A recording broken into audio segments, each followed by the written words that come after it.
చివరి వీడియోలో ఉత్పలమాలకి సంబంధించి చూసాం. ఇప్పుడు చంపకమాల గురించి చూస్తున్నాం.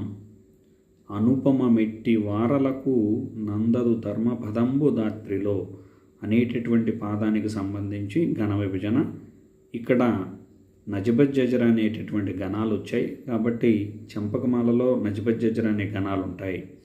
ఇక పద్య లక్షణానికి వెళ్తే ఇది వృత్తపద్యం. ఇందు 4 పాదాలు ఉంటాయి. ప్రతి పాదానికి 21 అక్షరాలు ఉంటాయి.